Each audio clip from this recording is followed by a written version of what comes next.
33 वर्षाच्या प्रदीर्घ सेवेनंतर सेवापूर्ती होत असताना मला निरोप देण्यासाठी किंवा सन्मान करण्यासाठी व्यासपीठावर जे उपस्थित होते ते संसदरत्न खासदार अमोलजी कोल्हे, या तालुक्याचे माजी आमदार आदरणीय अतुल शेठ बेंके, व्यासपीठावर उपस्थित असणारे आदरणीय पंकज महाराज गावडे, डॉक्टर डुमरे बाबा, स्नेहलताई, त्याचप्रमाणे प्रियाताई, बेल्लेगावच्या सरपंच डावखरताई, लताताई मुळे, माझ्यानंतर चार्ज घेणार आहेत ते सन्माननीय पवार सर, नंतरचे राहील सर, आदरणीय गणपतरावजी फुलवडे ज्यांच्या काळामध्ये माझी मान्यता मिळाली, आदरणीय बाळासाहेबजी खिलारी, या कार्यक्रमासाठी खास उपस्थित असणारे गावचे सुपुत्र माजी नगरसेवक रंगनाथजी आवटी, त्यानंतर एक मोठे उद्योजक आणि आमची वैचारिक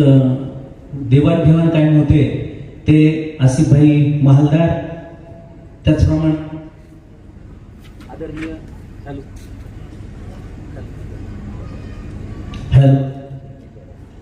जालिंदरजी आवटी, माऊली शेठ, वल्लभ शेठ शेळके, जयवंतरावजी घोडके साहेब, अशोकरावजी कनसे, शाकीरभाई चौगुले, संस्थेचे उपाध्यक्ष, सर्व डायरेक्टर मंडळ, पाठीमागच्या बाजूला अनेक मंडळी उपस्थित आहेत, शेटे सर आहेत, डॉक्टर, त्यानंतर MD गंगाळे साहेब आहेत, डॉक्टर गंगाळे आहेत, नंदकुमार हडवळे आहेत, अजित नाना आहेत, विनोद शेठ आहेत, ॲडव्होकेट विजयराव आहेत, बांगर साहेब आहेत, त्यानंतर लामखडे साहेब आहेत, सागर लामखडे, DB गटकळ साहेब, जयसिंगराव आवटी, संदीपजी, त्यानंतर आदरणीय विकास भाऊ आणि सर्वच नेते मंडळी, लवशेट आहेत, जानकुशेट आहेत.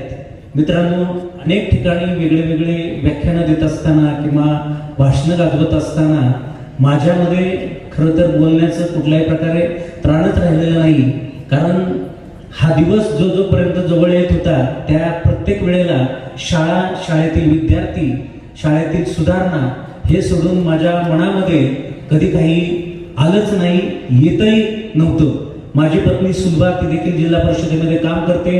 गेल्या वर्षीचा जो जिल्हा परिषदेचा प्रथम पुरस्कार मिळाला, तालुक्यातून एकच दिला जातो, तो तिला मिळालेला होता, अजितदादांच्या हस्ते मिळालेला होता. आणि बेंके साहेब, तोच आमचं शेवटची भेट जी आहे ती ठरली गेली होती, याचं शल्य मला आहे. अनेक जणांनी सांगितलं,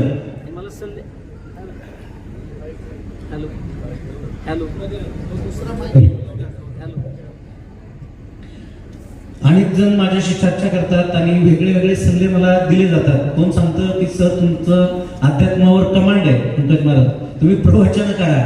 काय म्हणतात, नाही तुम्ही पूर्वी छत्रपतींवर व्याख्यानं द्यायचे, व्याख्यानं द्या. काही म्हणतात तुम्हाला संस्था काढायची सवय आहे, शरदचंद्र पतसंस्था, सहयोग गणेश मंडळ, तशी सामाजिक संस्था काढा आणि त्या माध्यमातून रंजले गंजले जे आहेत त्यांची सेवा करत बसा. आता अतुल शेठ भिके यांनी तर वेगळी जबाबदारी टाकली की ज्या अजितदादांवर तुम्ही अखंड प्रेम करत राहिले त्यांची विचारधारा जी आहे ती पुढे न्या, कारण ते आपल्यामध्ये नाहीये. साहेब, सन्मानपूर्वक या गोष्टीचा विचार करून मी नक्की जे आहे ते सांगेन. हे सगळं सांगत असताना कुणी मला एक सल्ला दिला नाही, बॉस सर हिमालयामध्ये जाऊन तिकडेच राहा. याचं कारण असं आहे की आजकाल प्रत्येक जण बोलताना, वागताना किंवा एकमेकांशी विचार करताना राजकारण एक राजकारण ते सोडून डोक्यामध्ये कुठली हवंच नाहीये. अरे राजकारणाच्या पलीकडे गेल्यानंतर आपण एकमेकांचे मित्र आहोत, एकमेकांचे नातेवाईक आहोत. राजकारण हे विचारधारेपुरतं असावं, परंतु तसलं काही राहिलं नाही. आणि त्यामुळं राजकारणासारख्या बाबीमध्ये माझ्यासारख्याला तरी इंटरेस्ट जो आहे तो अजिबात राहिला नाही. कुणाला निवडून आणावं, कुणाला पाडण्यासाठी जे आहे ते करावं, ही कुठलीही द्वेषाची भावना जी आहे ती नाहीये. बेंके साहेब एक जे आहे ते पुस्तकामध्ये पाहिलं असेल की मला वाटतं कोणतरी विचारलं होतं की तुमचं आवडते नेते कोण. मी सांगितलं शरदचंद्रजी पवार साहेब, लहानपणापासून तेच ऐकत आलं. आणि त्याला जोडून नाव सांगितलं नरेंद्रजी मोदी. त्यांनी प्रश्न उपस्थित केला की दोन्ही जे आहेत ते विरोधाभास असणारे आहेत, पण मित्रांनो ज्याच्याकडे जे चांगले गुण आहेत त्या चांगल्याला चांगलंच म्हणणार आम्ही. माझ्यामध्ये दुसरं एक म्हणजे दोष समजा मी ज्याच्या सानिध्यात जाईल, तुमच्या सानिध्यात गेलो, मला वाटतं अतुल शेठ बरोबर आहे. पुढे शरद दादा आले, ते भावनिक होऊन बोलले, मला वाटतं अरे शरद दादा पण ते पण कम्प्लीटच आहे. पुढे गेले सत्यशील दादा बोलले चांगलं, तेही चांगले वाटतात. पक्षांच्या विचारधारेच्या बाबतीमध्ये म्हणजे मला नाव ठेवा, परंतु सगळ्यांच्याच विचारधारा जे आहे ते प्रवक्ते समजून सांगायला लागले अरे हा याचंही बरोबर आहे, त्याचंही बरोबर आहे, गोंधळ होऊन जातो. अलीकडचं राजकारण जे आहे ते विचित्र झालेलं आहे. त्यामुळं त्या बाबतीमध्ये आपण विचार करून जे आहे ते नंतर ठरवूया. मित्रांनो, 33 वर्षामध्ये या ठिकाणी सेवा करत असताना याच गावामध्ये सेवा करता आली, त्यामुळे ती परिपूर्ण करायची असं मी पाहिलेलं आहे. आणि कोल्हे साहेबांनी सांगितल्याप्रमाणे गेटच्या आतमध्ये येत असताना, आतमध्ये आलो का मी शाळेचा आहे, गेटच्या बाहेर गेलो की मी इतरांचा आहे.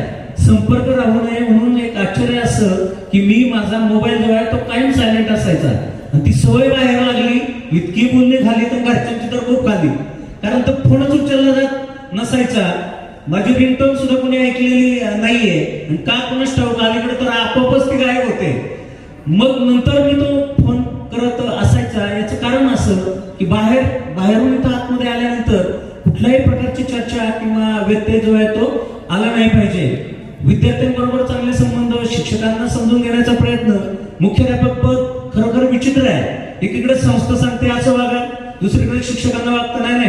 मुख्याध्यापकांनी असं वागलं पाहिजे. विद्यार्थ्यांचं वेगळंच असतं, पालक वेगळे सांगत असतात. शासनाची परिपत्रक एवढी येतात साहेब, वर्षभरामध्ये आम्ही 91 ॲपचा वापर करतो, अशी विचित्र प्रकारची परिस्थिती आहे. सामाजिक घटकांचं वेगळंच असतं. गेल्या वर्षी असंच निकाल लागले आणि एकाने सांगितलं काय तुमच्या त्या कला शाखेचा निकाल जो आहे तो खूप पडलेला आहे. अरे बाबा म्हटलं, कला शाखेला जे आहे ते महत्वच काय राहिलंय? आर्ट्स आणि कॉमर्स एकत्र ज्या वेळेला चालेल त्यावेळेला आमची तुकडी चालत असते. कुठून तरी इकडून तिकडून गोळा करून 20 संख्या करायची असते. त्याच्यामध्ये कुठं आम्ही एवढी टक्केवारी दाखवणार? आमच्या अडचणी आम्हाला माहित असतात. अशा असंख्य अडचणी ज्या आहेत त्या येत असतात, त्या सोडवत पुढे गेलो. जाताना फक्त एवढंच सांगेल की इथं आल्यानंतर परिपूर्ण म्हणजे माझ्यामध्ये जेवढी क्षमता होती त्या पूर्ण क्षमतेने काम करण्याचा प्रयत्न मी केलेला आहे. मग सोलरचे दिवे लावत असताना रात्रीचे 2:30 वाजले असतील, किंवा डॉक्टर संदीप आवटी हे मावळवरून झाडे घेऊन आले, मग 12 वाजता गाडी खाली केलेली असेल, किंवा हे रंगकाम चालू असताना पेंटर सतीश आडवळे यांच्याबरोबर रात्रीच्या 11 वाजेपर्यंत थांबलेला असेल. घड्याळामध्ये किती वाजलेले आहे हा विचार कधीच केला नाही, किंवा मी जेवलो न जेवले हा विचार केला नाही. शेजारी पवार सरांची केबिन असायची. बऱ्याचदा मला 4 वाजता 3-4 वाजता असं लक्षामध्ये यायचं की अरे काहीतरी वेगळं वाटतंय, आणि मग लक्षात यायचं की आज आपण जेवणच केलेलं नाहीये. मग घरी गेल्यावर बोलणं बसायचं, म्हणून तो डबा जो आहे तो लवकर जेवल्याशिवाय उघडायचा नाही, डिकीतून आणायचा नाही. अशी परिस्थिती असंख्य वेळा झालेली आहे. मित्रांनो, या निमित्ताने एकच सांगून जाईल की आपण सगळं हे करत असताना, शिक्षक म्हणून नोकरी करत असताना किंवा कोणतीही शासकीय नोकरी करत असताना आपण आपल्यामध्ये असणारी पूर्ण क्षमता जी आहे ती वापरावी.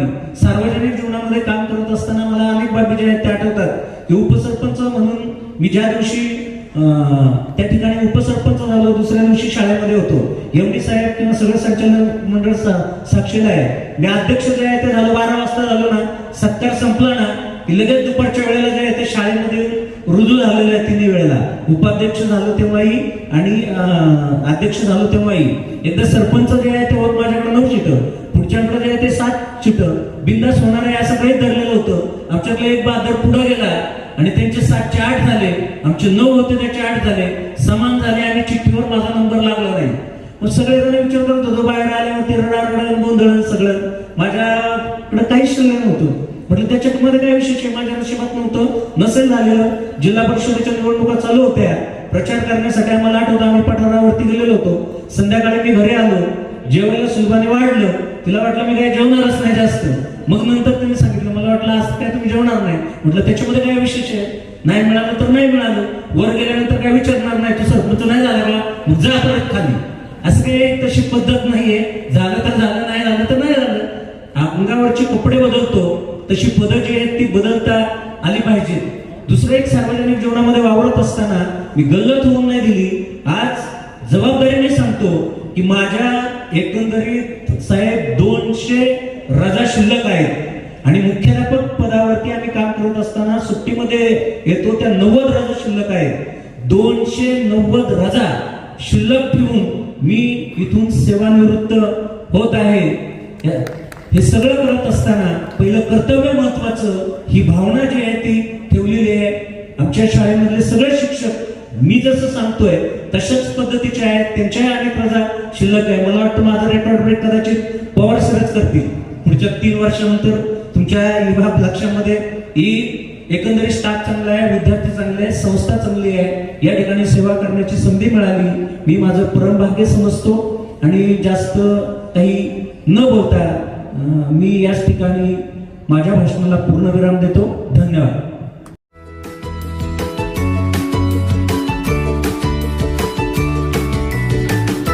बातम्या शेतीच्या, बातम्या मातीच्या, बातम्या अन्यायाच्या, गुन्हेगारीच्या,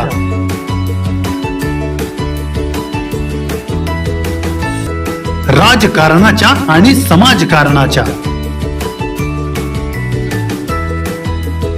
शोषणाविरुद्ध बुलंद आवाज, जनसामान्यांच्या हुंकाराची गाज, सत्कार्याला प्रोत्साहन,